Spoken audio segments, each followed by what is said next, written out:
Martin Lappin here, and you might be more familiar with me doing my videos on YouTube for alternative heating solutions. And now we will be doing some with Heatmaster SS. And what we have here is a 2021 G4000. Easiest way to tell 2021 models from the 2020s. Externally, the 2021's got the double walled stack. Control box is now at the rear instead of the plastic one up here, and the doors are different. You got this built-in chamfer on the edges and a single latch. So now, if you buy one of these brand new, you should get with it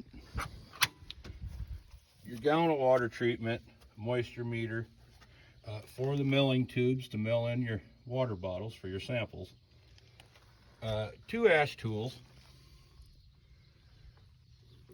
and here's your float. There's the tool for removing the clean out plug in the lower refractory, and there's you use these to close the openings off for your underground line, keep any critters out. And from the factory, they will come with the elbows already installed with the ball valves. So you do your install. All you need here is a short nipple and a flange, and I just put a 1-inch pipe to 1-inch PEX adapter there, and it works just fine on these. The 4000s are taller. However, if you need to gain a little space, because like the 7000s, the lower ports are lower, I will show you how you can gain a little. And here we are at the back of my G7000. And like I said, if you're pressed for space, there's a way to save a little. And you can see here, the distance is the same, even though that's a T instead of the street L. And here I did short nipple valve, short nipple flange. Over here I used a isolation flange. It has the valve built right in. And you can see the difference in the height of the pumps. Made more room to work under. It's just something to keep in mind. On mine, I plumbed it in copper. At the top, I just put dielectric unions. You can make connections up there any way you see fit. Now, as far as electrical, here at the farm, given our heavy clay, I bury everything in conduit. I've spent many a day with a shovel digging up buried line that was direct buried and had a nick in it somewhere. So all my stuff goes through conduit. You don't have to. If you got lighter ground, direct burial's probably fine. Then I come up and I use the armored cable. This extra one you probably won't have to worry about. This actually goes down. I got a handy box under the stove I'm plugging a few things into. And what you're seeing here, this is just some remote monitoring. Those are the sensor cables. You don't need to do any of that. It's just something I'm doing on my own. It's not required on the stove. You don't need it on the stove. Same with these gauges. It's just a handy little thing to have take a glance at once in a while and see where your heat's actually going. Again, you don't need that. The stove comes from the factory already pre-programmed and ready to run. All you have to do is hook the electric up, get your lines hooked up, and fill it with water. And here, you can see I got all solid fittings. Some parts of the country, heaving is an issue. And I've seen them where they stick a piece of heater hose in between the valve and the PEX somewhere. So if something shifts, it can move a little without pulling connections apart. This will be wholly dependent on your location. It's never been a problem here. We got crane bends up. It's probably been there for 4 decades. The bend sits on one foundation and the fan sits on a completely different foundation, and they've never moved. One thing you might notice if you're observant is I did not use the factory knockouts.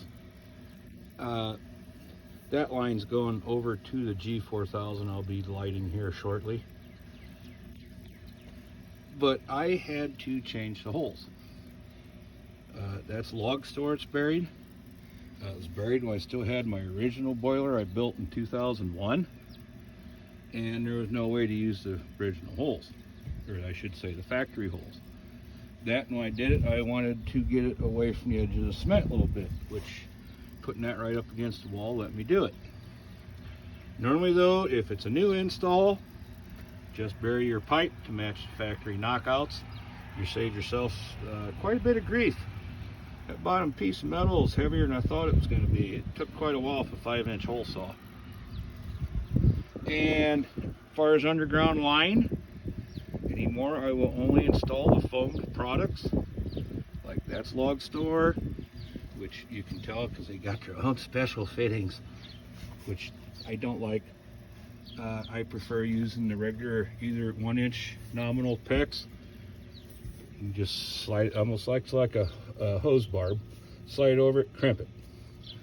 You can get that 1.25 inches too if you need more flow. Same thing, they just got a bigger fitting. Slide it over it, crimp it. And when I do this, the last ones I hook up are at the stove. When I do an install, just got a flat plate on the water heater, it gets flush valves, period. Well, you can fill it from the basement using them flush valves. Hook the garden hose up and back flush these lines. Well, you're leaving enough on, they're angled out, or even just slip an elbow in it, and a nerve piece, and back flush your lines. Make sure there's no crud in them, or you didn't get dirt in them, or whatever. Then I hook them up. And when I fill it, if you get up to halfway on the gauge, stop. Because when it goes from, most well water is 53 around here, when it heats up to 180, it will be right on full and you won't have water puking out the top of your stove.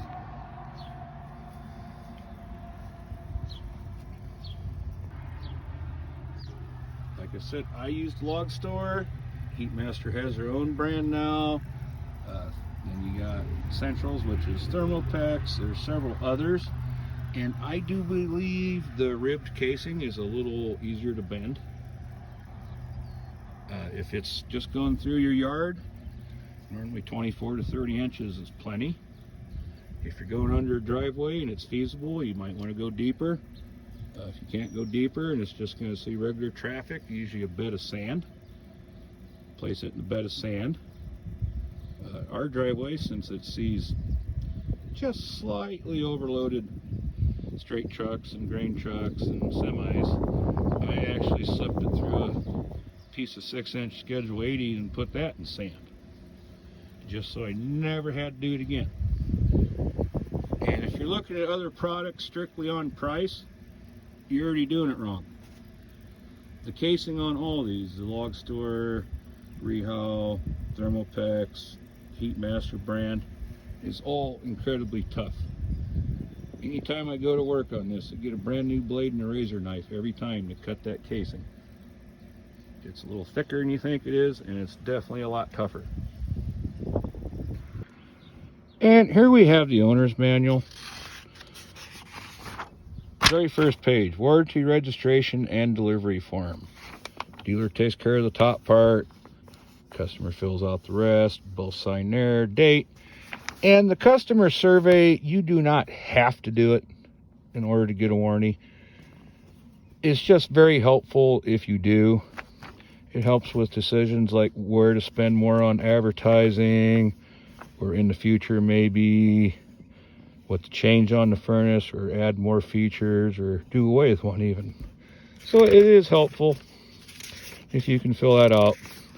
And normally, and this is between you and your dealer, but I take the first page, take it home with me, and I fax it in. That way I don't have to worry about whether or not the customer remembers to mail it in. And there's your coverage. Tells you about your lifetime limited warranty. describes why we want the water treated and what the water test actually means when you get it back. Safety precautions, of course, installation guide. And it's pretty informative. I mean, it could be more, yet on the other hand, some people never read them anyways, and if it was thicker or bigger, even less would. And I know some of you with the XY chromosome think if you get caught reading a manual, you're going to get your man card revoked. That's just an old wives' tale. You still get to keep it. And it is so much easier if you actually know the terminology used with the stove. Instead of having to call your dealer and going, well, you know, it's that piece down in the bottom that, well, no, it's not that, it's over. No, and I don't think that's it either. You'd be doing yourself and your dealer a huge favor if you read the manual. Now, while on the subject of the manual, they do cover chimney installation for an indoor install. And personally, I have not yet installed one indoors. I've had people build a shed around them later. But if you're doing an indoor install, my suggestion is to have a professional do the chimney.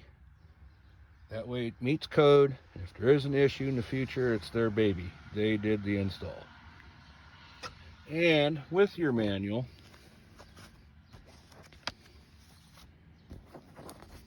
here's your test bottle labels. And what I do is I scanned one to PDF, then filled it out using the PDF app, everything but the date. Then save it, and in the future you just buy the full page labels, print it off, cut them out, good to go. And here is your certification statement for the 26% federal tax credit. And I tell all my customers, don't cut me a check just because you think you're getting the 26%. Double check with your tax person first. Now, the manual also gets into the home networking for your Heatmaster furnace. This is a free feature. It comes with it. You do not have to use it. However, if you're doing a new install, I would suggest at least burying a piece of conduit to pull an Ethernet cable to the stove later. You can also use a wireless repeater, but after years of dealing with repeaters, I'm just trying to get completely away from them. Matter of fact, one of these days I'm going to rent a trencher and I will be running Ethernet to the shop and to out back as well. Get away from the Wi-Fi. But it goes quite detailed on how to do this. And I will show you on the stove. I'm not going to get into what you need to do inside at your computer or modem, as I have two separate modems in the house for two separate internet services, and they are night and day different. The instructions for one will not work on the other. You can't even begin to do it on the other. So we're going to cover just the stove. Here we are at the stove. You'll need to power it up.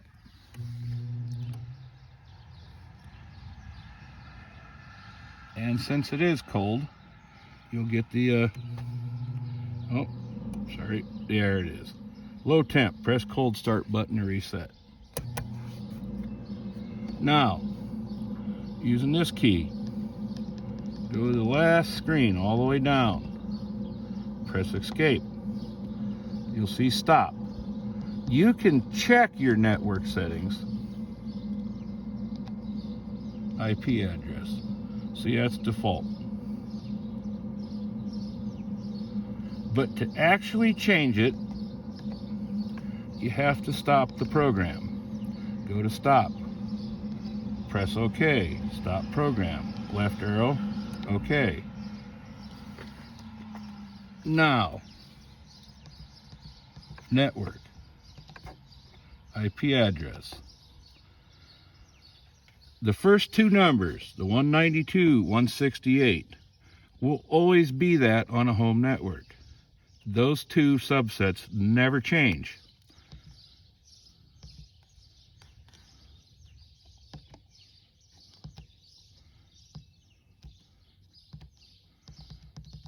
The third subset, that is your home network address. For example, I'm going to use 1. The last subset of numbers is the address for your stove, and I'm going to set it to 150 because I know I'm not using that. Press OK. Escape. Escape. Go up to Start.